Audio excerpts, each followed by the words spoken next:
ये जो ब्रह्मचर्य है, इसके 8 गलतियां होती हैं जिनसे ब्रह्मचर्य क्षीण हो जाता है।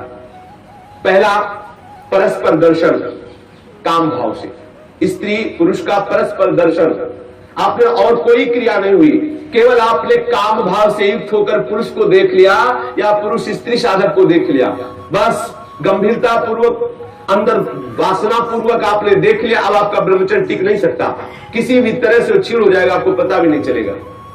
ये 8 प्रकार की गलतियों को सुधार कर लिया जाए तो पूर्ण ब्रह्मचर्य का अनुभव होने लगेगा। दूसरा है स्पर्श करना, किसी भी बहाने से परस्पर स्पर्श करना, किसी भी अंग का स्पर्श करना। हम भले प्रकट नहीं कर रहे हैं अपनी वासना, लेकिन किसी भी बहाने से पुरुष या स्त्री के शरीर का स्पर्श करना परस्पर विपरीत भावना से, ये दूसरा लक्षण। यदि आप प्रकट तो नहीं कर रहे लेकिन किसी भी बहाने से आप स्पर्श कर रहे हैं, आपके अंदर काम का भाव चल रहा है, तो आप ब्रह्मचर्य नहीं रह सकते, आपका ब्रह्मचर्य क्षीण हो जाएगा। दूसरी गलती है। तीसरी गलती, केली विलास क्रीड़ा को देखना। किसी भी जीव के केली विलास क्रीड़ा को देखने से अपने मन में वैसी भावुकता प्रकट हो जाती है और हम ब्रह्मचर्य खो बैठते हैं।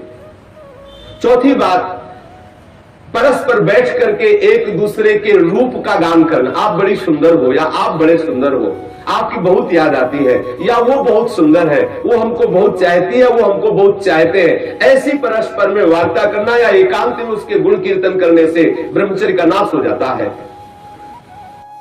पांचों, एकांत में बैठ करके भाषण करना। एकांत में बैठकर कभी भी साधक को ऐसी गलती कभी नहीं करनी, भले वो भागवती उपदेश क्यों ना हो। जब आप देख लीजिए कि हमारे चित्त पर पुरुषत्व का अभिमान नष्ट हो गया है, किसी भी स्थिति में हमारे हृदय में भावना नहीं आएगी कि भोग्य वस्तु है, तो फिर सच्चिदानंद भगवान की अपार कृपा है कि त्रिभुवन में आपको कोई हिला नहीं सकता। नहीं स्वात्मा रामम विषय मृग तृष्णाम भ्रमयति। ज्ञानी भ्रष्ट हो सकता है लेकिन बोधवान नहीं, भक्त विचलित हो सकता है लेकिन प्रेमी नहीं।